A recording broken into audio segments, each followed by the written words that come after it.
Yeah, it is. It is on me? Yeah, I'm holding it right in front of you. Look at that. Okay. All right. So I grew up in the West End. I grew up on Chestnut Street, 16th and Chestnut. And I had a pretty, good childhood. I really enjoyed the West End. It's nothing like you see on the media. I used to go outside and play basketball with the guys all the time at the parks. And I went to the community center called Plymouth Community Center. And we went there to do homework and had activities with other children. I volunteered there for 2 years. And then eventually they gave me a job because I was there so much. And I worked there for 2 years, starting off with $75 every 2 weeks. And then in the summer, they gave me a $150 every 2 weeks. So I was a pretty well-paid 12-year-old. So there are a couple of things that I think would make the West End a much better place. Starting with businesses and giving the opportunity to the citizens that live in the West End the opportunity to shop at better places instead of like Family Dollar and Dollar Tree, because that's all you see in the West End. We need to start bringing like the things like the Summit down here. We need to bring like Walmarts, and we need to bring out nice Krogers and healthy food stores, because we are living in a food desert. Mm-hmm. You know what a food desert is? Yeah. Okay, so yes, the West End is a food desert, and all you see are little cheap generic stores. So that's the first thing, bring more businesses. Now, people have misconceptions about the West End, thinking that there's going to be a lot of robbery, there's going to be a lot of problems, and that's not the case. And also they have problems with the fact that the West End is a poor place of the city. It's a poor neighborhood of the city. So if we get all those misconceptions out of the way and bring more businesses, that would bring up the community down there. Another thing that we need to do is invest in the community centers. Now, there's a community center called Plymouth Community Center that's run down and needs better educators and needs more supplies to help the students. So if we invested into the community centers, that would definitely make the West End a better place. Another thing that can make the West End a better place is investing in better parks. Now, there's tons of parks in the West End, but what we need to do is make sure that they're safer and that they have the right and better equipment. I don't want to go to the park anymore and see the basketball rims without a net, and that's what I mean, or cracks in the concrete of the basketball court, or the swings with graffiti and like they're torn. We need to fix those things. So the West End has a lot of vacant houses, and we need to go in and renovate those houses, increase the property value, so people will want to go in and buy those houses so they won't be vacant anymore. And the last thing, police are sent to the West End just to look for things to arrest people for. And I know that from going to the police brutality meeting with Chief of Police and then the mayor, and the Chief of Police told us that he sends officers into the West End just to keep an eye on things. When one citizen asked why weren't the police able to come to her neighborhood when called, and it was because he said that he sends most of his people out to the West End. And then another citizen commented, well, if you're sending police to find a problem, you're going to find a problem. So police needs to respect the rest of the city and not send all his officers down to the West End to look for a problem to arrest our people. In 1972, when I was a kid, I used to come down here and play at Fountain Ferry. I really enjoyed myself when I was down here. I enjoyed playing, going swimming, going on the Ferris wheels, skating, and so on. But as I got older in 1975, well, actually in 1972, there was a lot of vandalizing and stuff going on down here in the West End. And then everything started changing. And then they removed it. They left out of here in 1981. But just wanted everybody to know that we did have a lot of places to go to for kids when we was in the West End. The kids in the West End don't have anywhere to go anymore. And that's the reason why some of the things that they do, as far as, stay in the streets and get in gangs and stuff, they just don't have any place to go and play. So what made you come up with this sign right here? Tell them your name. My name is Robert. What made me come up with this sign, it's like, I got love in my heart for this image, so I did it for all, you feel me? Yeah. she asked me to do something, I'm gonna do it. I got love for it. Do it. And what program did you make this sign with on the computer? I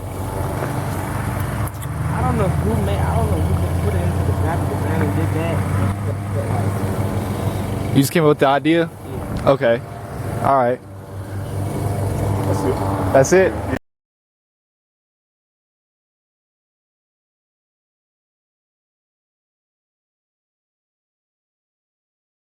Continual coverage of negative things in the West End, such as murders, robberies, and rapes, and so on, consistently keeps businesses from coming to the West End. High insurance based on crime rate keeps businesses from coming to the West End. Taxes, you know, that varies. It depends, because taxes are everywhere. But if the news consistently puts on TV deaths, why would a good business want to put their business in the West End? Yeah, exactly. If we could find ways to deter that, and I'm not talking about the police, I'm talking about self. I'm talking about black people, white people, whatever. We need to understand that it's us that's causing the problem.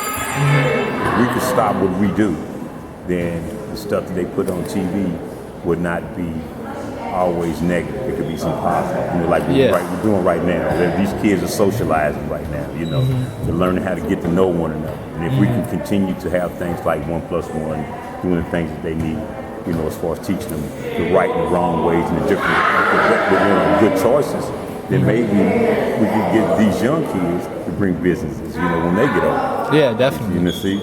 So, I don't know. It's all about choices. It's for older people and younger people, How has this program changed children's lives in a positive manner? Behavior. Their behavior and their attitudes we've changed. Once you change their attitude and their behavior, everything else seems to fall into place. Grades fall into place. The respect falls into place. Their success falls into place. Once we get a hold of that mindset and changing that aggression that they have, changing that, some kids are depressed. Some kids are still grieving over friends that they've lost. To try to help them get through that, that's why we have a therapist on standby with us, so they can go talk to them in private, because the hardest kids that we have in here are some of our softest kids. So when we change their mindset, change their behavior and their attitude and that aggression inside, change the inside, it's got to come out. So once it comes out, good, then we've changed that whole person. And then now they know they can't succeed, and they know that they have the support, if not from the parents, from 1+1, because we're there for them. In Burton and I never turn our phones off. Calls or texts, we got it.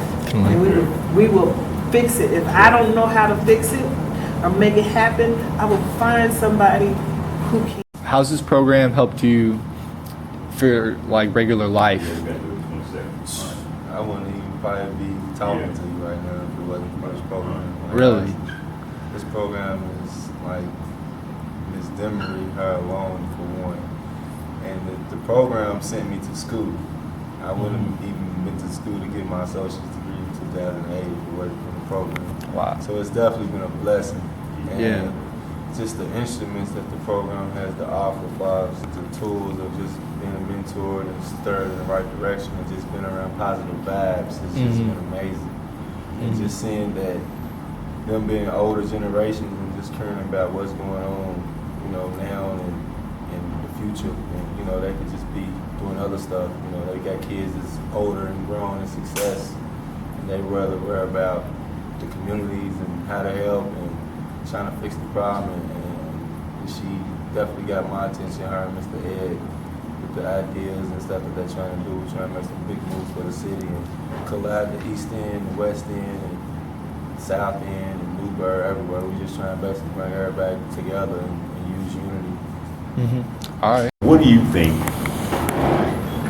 what do you think can keep? What do you think will stop oppression in the West End?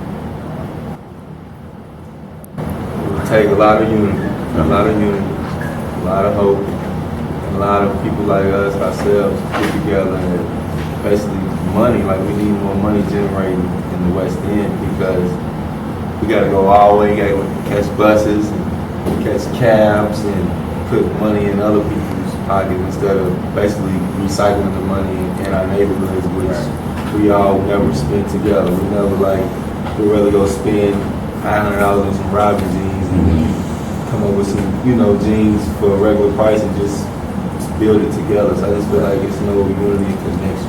Do you think that in the schools, do you think that we had more vocational education in the schools would help us do better as far as going to school? Because college is not for everybody. Right. Yeah. College is not. I agree, and I definitely do because people need another option other than just college, rather than other skills and talents that they can pick up along the way, other than just specifically going to school to be a lawyer or a doctor or something. Because everybody else has different dreams and stuff that may not be that explicit. One more thing. The program that we have 1+1, we're trying to get kids to be more sociable and be able to get along. What do you think is a way for our program and other programs to get together to come as one to help not only our community but East End, South End? First thing, I think that a big problem is because I believe we're not the first to really want to make a difference or make a change in the communities. I feel like it starts to we need everybody people who have influences on the community leaders, shall I say, to stand up and meet. Each community leader of each division should just kind of have a meeting, just get all on the same page first.